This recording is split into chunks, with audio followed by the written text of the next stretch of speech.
L'actualité au Gabon nous intéresse aujourd'hui sur votre émission Le Débat. Mesdames et messieurs, merci d'être avec nous sur ESAE TV. Deux invités pour votre émission Le Débat. Monsieur Jean-Marc Aurel Afoutou, professeur de sociologie politique. Professeur, bonjour. Bonjour, madame. Également dans ce studio, monsieur Jacques Aguiadaro, sociologue de profession. Monsieur Aguiadaro, bonjour. Bonjour et merci pour l'invitation. Chers invités, monsieur Jean-Marc Aurel Afoutou, quelle analyse vous faites de la situation actuelle au Gabon après l'élection? Bien, merci madame. La situation au Gabon apparaît paradoxale et peut être analysée sur 5 à 6 points. Allez-y. Premièrement, c'est une question de santé publique et de climat social. Vous savez, et nous finissons par savoir que l'on peut devenir malheureux quand on est riche. Pourquoi devenir malheureux quand on est riche? C'est bien le cas en Afrique équatoriale, où nous savons que les éléphants peuvent se battre. Et quand ils se battent, il faut plein les herbes. L'histoire se passe dans le clan Bongo. Le clan Bongo, où deux personnes adoptées plus ou moins, se battent en défaveur du peuple qui est pris en sandwich. Donc les deux candidats sont les éléphants et le peuple, c'est les herbes. Second aspect? Les élections présidentielles récentes au Gabon opposent essentiellement les membres du clan Bongo. Pourquoi vous dites ça? L'autre s'appelle Ping, il ne s'appelle pas Bongo. Il a épousé l'une des filles du président. Et donc c'est une question de famille? C'est une question de famille. Donc troisième aspect? Et le monsieur Champing a été ministre du père, du feu père, Bongo. La commission électorale a proclamé d'emblée la victoire d'Ali Bongo avec un pourcentage pas exagéré en Afrique. L'expérience étant le bâton des aveugles, on perçoit bien qu'en Afrique, on n'organise pas des élections pour perdre. Mais pour gagner. Pour gagner, certes. Au Bénin, le cas s'est présenté. L'arbre, le fruit est tombé loin de l'arbre. Vous savez, Hercule, vous connaissez Hercule. Vous parlez de M. Fassoglo? Ah, vous le présentez. Espèce de belle femme. Quatrième point maintenant. Cette victoire, alors prévisible d'Ali Bongo, Odimba, va promptement mettre le feu aux poudres. Nous sommes dans un pays des éléphants. Et quand les éléphants se battent, il faut plein les herbes environnantes. Entendez, les paysans sont pris dans le sandwich. Cinquième point, les loups se battent et se mordent entre eux. Mais les blessures ne sont pas graves. Il suffit que le loup victorieux repartisse le gâteau pour que chacun ait sa part. Monsieur Jacques Aguiadaro, beaucoup d'anecdotes du professeur Afoutou. Est-ce que vous pensez également qu'on peut devenir malheureux quand on est riche, comme l'a dit monsieur Afoutou? C'est une photographie un peu risquée, mais vraie, de ce qui se passe au Gabon. Ça suppose que le jeu électoral ne se construit pas forcément autour des urnes dans nos Afriques en transition. Et ça veut aussi dire que la richesse d'un peuple entretient des convoitises et le pouvoir est construit comme le lieu où on a le monopole de la richesse du peuple. Donc on a l'impression que être au pouvoir et avoir le contrôle du pouvoir politique, c'est avoir la richesse de toute une nation. On peut comprendre sous ce rapport-là, je respecte véritablement la métaphore du professeur là-dessus, en voyant un petit peu que c'est évidemment ce genre de convoitise autour de la richesse du peuple gabon et aussi d'une famille qui a eu tout le temps la chance de négocier entre elles-mêmes les ressources-là qui aujourd'hui se mettent en comportement. Mais au-delà de ça, au-delà de cette métaphore, je crois que c'est symptomatique un petit peu des difficultés que nous avions encore à avoir en Afrique une certaine prise de responsabilité dans l'arène politique. Parce que tout processus électoral oppose à la limite trois camps. On a le peuple qui est appelé à jouer son rôle, c'est-à-dire aller voter dans la paix. Nous avions les candidats, les acteurs politiques eux-mêmes appelés à animer ou à compétir, et nous avons les institutions qui organisent les élections. On a été longtemps habitué en Afrique à des élections qui se passent sous tension. Mais je crois que depuis quelques années, les élections auxquelles nous assistons aujourd'hui en Afrique, c'est du point de plus ou moins pacifique. Le peuple, malgré tout ce qui est arrivé au Gabon, avant même les élections, la remise en cause de la candidature de Bongo, malgré tout ce qu'on a vu comme menace au niveau des opposants, certains ont dû démissionner pour rejoindre le camp Jean-Ping. On a quand même assisté à des élections paisibles, pas de violence majeure, donc le peuple a joué sa carte là-dessus. Il ne reste que les deux autres acteurs, notamment les protagonistes et les institutions.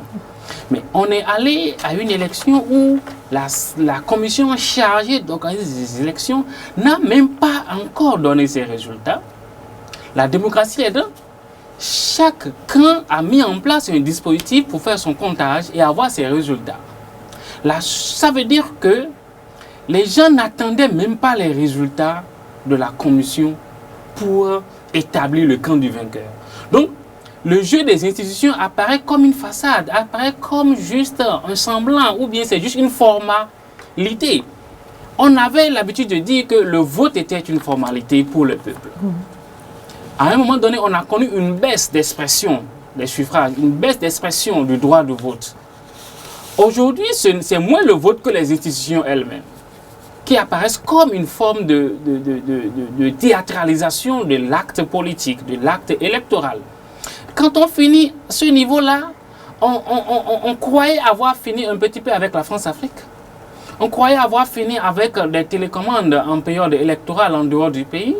On croyait que le jeu politique est resté à un moment donné, ou bien a connu à un moment donné une certaine prise de responsabilité à l'intérieur des pays. Mais malheureusement, le Gabon nous offre encore une fois ce théâtre-là où on fait une élection dans un pays où, bon voilà, c'est une déclaration à Paris, c'est une émissaire, c'est un Ivoirien qui est cité. Donc, finalement, on cite moins le peuple. Donc, voilà un peu comment moi, je vois qu'on a pris en otage encore une fois la situation des élections en Afrique. C'est vrai aussi que le cas Gabon est un cas particulier parce que aussi bien dans le camp des opposants que dans le camp des mouvanciers, nous voyons une démarche de remise en cause systématique des procédures. Généralement, on se dit que bon voilà, celui qui est au pouvoir ne veut pas respecter les tests. Mais aujourd'hui, malheureusement, nous constatons que c'est Jean-Ping quand même qui a une histoire politique à la limite qui aurait pu s'inscrire en modèle pour l'Afrique. Ça veut dire qu'en réalité, nous ne portons pas les convictions pour lesquelles nous travaillons. Nous avons pris la démocratie comme une entreprise, comme un espace de production de richesse. Et quand on vous dit que vous êtes représentant de l'Union africaine pour la paix en Afrique, au nom des dollars qui circulent, vous portez ça. Quelqu'un comme Jean-Ping qui a incarné tout ce processus dans l'Afrique ne peut pas aujourd'hui faire l'objet d'un tel théâtre. C'est dommage. Professeur Jean-Marc Afouto, est-ce qu'on peut dire aujourd'hui, vous avez dit tout à l'heure qu'on organise les élections pour ne pas perdre. Est-ce qu'on peut dire aujourd'hui que nos dirigeants politiques, en fait, ne s'inquiètent pas des populations, mais s'inquiètent plus de ce qu'eux, ils seront et de ce qu'ils auront dans leur poche? En Afrique, vous savez, la politique est un fonds de commerce. Et les gens se battent pourquoi? On ne se bat pas tellement pour les idées qui préoccupent, qui pourraient faire grandir le peuple. On s'occupe de sa famille. Et quand on regarde, on vient traiter et régler ses propres affaires. On traite, on règle ses propres affaires. Oui. Pourquoi alors ramener sur le tapis des problèmes qu'on pourrait régler en famille si on est de la même famille? Mais quand vous êtes sur la place publique, vous voulez qu'on ne vous voit pas, on voit votre dos. Oui, mais on dit en Afrique que le linge sale, normalement, se lave en famille. Pourquoi porter cela sur la place publique, y mêler des dirigeants étrangers, y mêler la politique internationale? Quelqu'un disait qu'il a sali le linge, ou le linge a été salé. Vous répondez? Et pourquoi le laver? Où? Avec quoi? Donc le linge n'est pas sale? Le savon n'est jamais sale, vous le savez. Bon, il a besoin du secours de l'eau. Et donc? Ça va se régler et ça se règle Oui, à mais une vitesse escargotée. en attendant que ça ne se règle, c'est les populations qui font preuve de violence, c'est les populations qui en pâtissent. On va continuer ça jusqu'à quand M. Aguelaro dit que la France-Afrique continue de s'exercer en Afrique? Est-ce qu'à un moment donné, les dirigeants n'ont pas ouvert la voie à ce que la France-Afrique continue? Mais vous avez le point de départ, c'est que ces gens-là ont pris leur famille pour le peuple. Donc il n'y a plus de débat. Je n'ai pas compris. Ils ne croient pas au peuple. Pourquoi alors demander au peuple d'aller aux élections? Alors, vous savez, c'est le semblant d'élection un peu partout. Professeur, non, M. Jacques Aguelaro, qu'est-ce que vous dites alors du comportement des deux candidats? Moi, je n'arrive pas à comprendre. Vous avez dit tout à l'heure que Jean-Ping, qui à un moment donné a représenté un semblant de paix, tout au moins a été dans des,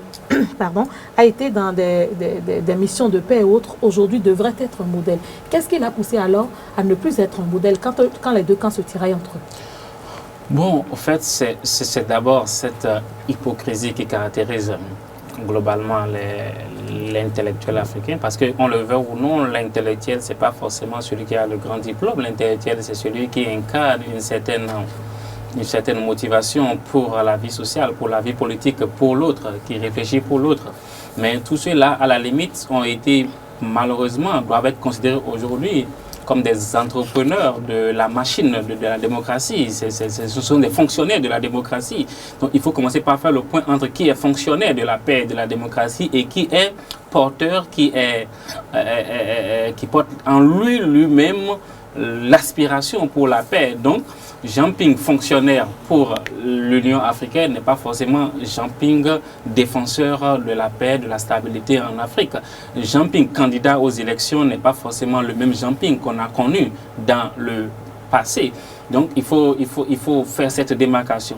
Deuxième chose, c'est que le cas Gabon était un cas spécial parce que les gens avaient voulu finir avec l'histoire des Bongo à la tête de l'État gabonais. Pour montrer que ce n'est pas une monarchie. Donc, on a voulu finir avec l'histoire des Gabonais, l'histoire du camp Bongo, qu'il fallait trouver l'élément qui a plus de chances de faire face à la famille de Bongo plutôt. On en a trouvé à l'intérieur de la famille Bongo, notamment Jean-Ping, qui se trouve être aussi par filiation liée à cette même famille, qui a fait près de 25 ans avec cette même famille. Les opposants étaient partis pour combattre et Jean-Ping et Bongo. Mais à un moment donné, la plupart des opposants ont démissionné. Ça veut dire quoi? Qu'on est venu à un niveau où ce n'est pas seulement de Jean-Ping qu'il s'agit, mais c'est toute cette classe politique et gabonaise qui avait envie de finir avec l'histoire des Bongo. Deuxième chose, c'est que il y a des acteurs externes en dehors du pays aussi, dont les intérêts sont plus ou moins menacés, mais qui aussi avaient, à un moment donné, compris qu'il fallait unir les forces, unir les énergies pour que quelqu'un puisse accompagner le mouvement qui est de faire sortir Bongo du pouvoir. Ça veut dire qu'on a cuisiné, on a organisé le départ de Bongo. In fine, Jean-Ping n'est qu'un instrument. Jean-Ping n'est qu'un porteur de l'idéal d'un ensemble d'acteurs. Comprenez qu'à ce moment-là, le Jean-Ping qu'il a été n'est plus le Jean-Ping qu'on a aujourd'hui. Comprenez que tout ce qui se passe aujourd'hui et quelles sont les marges de manœuvre dont il dispose individuellement. Il est dans une... Voyez-vous, quand on a pris en otage, en griffe, un certain nombre d'acteurs politiques, on l'a vu dans le retrait. C'est le retour de ceux-là qui lui ont permis de faire un petit point, de faire une déclaration. Ça veut dire que toute déclaration de Jean-Ping doit être considérée comme une déclaration de groupe, comme une déclaration d'arrêt scientifique. Donc finalement, on n'est pas en train d'avoir devant nous des candidats aux élections, mais on est en train d'avoir nous des blocs. Donc, et c'est ça qui fait que le jeu ne se passe plus autour des urnes, mais le jeu se passe autour d'une ambition qui est de créer une alternance. Malheureusement, les alternances ont été organisées sur des principes fragiles. Les principes ne sont pas aussi fragiles que ça, mais ce sont les hommes qui sont appelés à donner vie à ces principes qui tordent le cou aussi facilement. Parce que, imaginez-vous, on donne les résultats et qu'on demande à ce que, bon voilà, on aille au recomptage des voix. On dit tout de suite qu'on n'a pas confiance en cette cour-là qui a habilité à faire le travail. Ça veut dire que, même avant d'aller aux élections, on ne croyait pas aux institutions. Ce qui aurait été utile, c'est carrément de ne pas aller aux élections lorsqu'on ne croit pas en la capacité des institutions, en chaque des institutions d'aller au bout. Finalement, encore une fois, on revient à ce que je disais au départ, on joue à de la théâtralisation, on est dans une arène politique qui ne nous ressemble pas, qui ne ressemble pas à l'Afrique, qui ne ressemble pas aux réalités de l'Afrique. Et je crois que le Gabon nous donne encore l'occasion, encore une fois, d'interroger nos leaders, nos acteurs et leur niveau de motivation par rapport à la question de la paix en Afrique. Professeur Jean-Marc Aurel-Afoutou, aujourd'hui, pour situer les responsabilités, à qui le tort? Doit-on toujours voir cette Afrique, après les élections, se déchirer? Bien, je reviens à notre problème d'éléphant. Il faut voir que Jean Ping, c'est un Chinois acclimaté dans le clan Bongo. Ali Bongo, un antilope nigérien acclimaté dans le clan Bongo. Mais ça change quoi? Deux éléments acclimatés dans un terroir. Donc le débat sur la nationalité, à un moment donné, revient sur le tapis. Le problème d'identité s'oppose. Mais il n'y a pas eu cette fusion, cette identité-là. Mais à Ali Bongo, il y a un procès. Il est persécuté en fait, puisqu'il a été très tôt intégré dans le pays. Un Africain va préférer un Nigérien à un Chinois. Et vous comprenez le reste. Non, je ne comprends pas le reste. C'est pour cela que vous êtes dans ce studio, professeur Afoutou. Oui, la question de la nationalité s'est posée pendant des semaines, pendant des mois même, avant l'élection. Mais finalement, les acteurs politiques ont tous accepté aller à cette élection. Pourquoi aujourd'hui dire non au résultat alors qu'on sait qu'au départ, on n'avait pas confiance aux institutions? Mais vous n'allez pas demander à celui qui est assis de se lever pour que vous vous asseyez. Oui, mais celui qui est assis, c'est qu'à un moment donné, si les résultats ne lui sont pas favorables, il peut partir aussi, non? Les résultats ne lui sont pas favorables, il est mal élu. Mais est-ce qu'on n'a jamais vraiment élu en Afrique? Oui, mais professeur, le problème s'oppose. Professeur Afoutou, même si on n'a jamais bien élu nos dirigeants, si vous pensez que vous êtes bien élu et que vous avez gagné une élection, pourquoi alors alimenter les polémiques, séquestrer des opposants, mettre des garde-fous, alors que le jeu démocratique voudrait que chacun puisse s'exprimer? Mais vous savez que la question des élections a été toujours une théâtralisation. Ce n'est pas aujourd'hui qu'on va poser le problème. On ne va jamais en finir. Bien sûr. C'est pour cela qu'il y a eu deux problèmes qui s'est posés. Il y a le feu, il y a Singbe et il y a Dema qui dit quand la case de ton voisin prend feu, autant vite l'aider à l'éteindre. Et le président Chirac, qu'est-ce que lui disait? Nous sommes de plus en plus sur un continent, dans un monde où, quand le feu du voisin prend feu, on regarde ailleurs.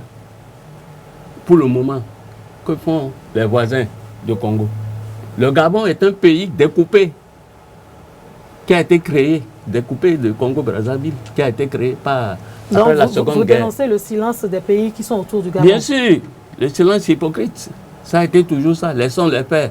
On regarde ailleurs et jusqu'à ce que ça éclate et chacun va comprendre. Oui, mais quand le président Idriss Déby Itno, président de l'Union africaine, entend envoyer une mission, est-ce que ce n'est pas une manière de porter assistance au Gabon?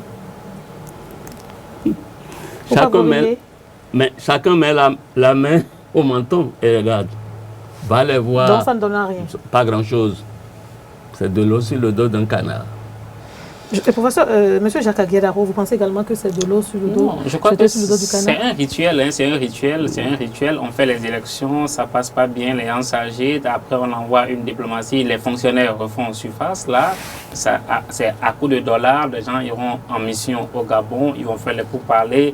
Et in fine, on va dire, bon, un gouvernement d'union nationale, chacun va trouver sa part dedans. En ce moment-là, bon, vraiment, le peuple continue de vivre ce qui les séquelles. Après, on parlera de gouvernement d'union nationale. Chacun va trouver peut-être son affaire dedans. Et la réplique s'est passée. Puisqu'en 2009, on a connu les mêmes situations dans ce même non, il finira pas s'entendre. C'est un rituel que je crois qu'à un moment donné, il va falloir mettre fin à ce genre de rituel-là. Qui va mettre fin? Je crois que la fin de ce genre de rituel-là naîtra d'abord d'une prise de conscience au niveau de deux classes majeures que je crois qui se trouvent encore être menacées aujourd'hui. C'est la société civile et ce sont les médias. Vous voyez, vous, ce qui est arrivé tout dernièrement au Gabon, où on est arrivé jusqu'à brûler, évidemment, deux chaînes de télévision, la maison de deux chaînes de télévision. Ça veut dire qu'à un moment donné, on a compris que ceux qui avaient les possibilités de briser le silence de l'Afrique il faut entretenir le silence à leur niveau. Ce sont les médias, c'est les gens de la société civile. Malheureusement, la géopolitique mondiale aidant, il est difficile encore une fois pour les médias. Imaginez-vous ce qui est arrivé aux médias. Est-ce que vous avez senti vraiment une certaine complicité, une certaine démarche là-dessus? Mais les médias nationaux n'ont pas eu une grande marge de manœuvre. C'est ça, je dis. L'Afrique aujourd'hui doit sa prise de conscience à ces espaces-là et non à l'arène politique proprement dite. Ça, c'est un premier élément. Il faut comprendre que pour faire le déclic, on a besoin des forces suffisamment construites et structurées pour faire face à l'arène politique. La logique politique, la réflexion politique n'entretient pas la morale sociale, n'entretient pas... Vous savez, pour un politicien, que 1000 Gabonais périssent pour prendre le pouvoir, ça ne veut rien dire. C'est tant mieux. Ils vont juste dire que ça fait partie du jeu. Ça fait partie du jeu. Mais pour un défenseur des droits humains, que deux personnes meurent, c'est une difficulté. Pour un média, apprendre ça, c'est une difficulté. Donc, il ne faut pas croire que la réponse à la situation de l'Afrique se retrouve entre les mains des politiciens. Non, ça c'est une... On a beau faire croire qu'il faut multiplier les institutions onusiennes, il faut multiplier les institutions chargées de gestion des questions politiques en Afrique. Mais vous voyez, on va juste superposer des institutions, mais on ne va pas régler le problème. Et pour finir là-dessus, par rapport à cette réponse-là, n'oublions pas qu'il s'agit d'abord d'une question d'éducation. Avons-nous vraiment été éduqués pour être sensibles à la mort d'un voisin?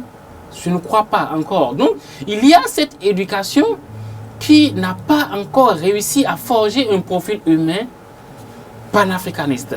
Parce qu'un panafricanisme assez poussé suffit pour que on n'entretienne pas une certaine satellisation des alternances politiques en Afrique. Parce que c'est comme si on décide sur une table de après lui, c'est telle personne qui va venir. On a forcé le départ de Bongo. C'est ce qui fait que il y a un nationalisme qui est en train de naître actuellement au Gabon.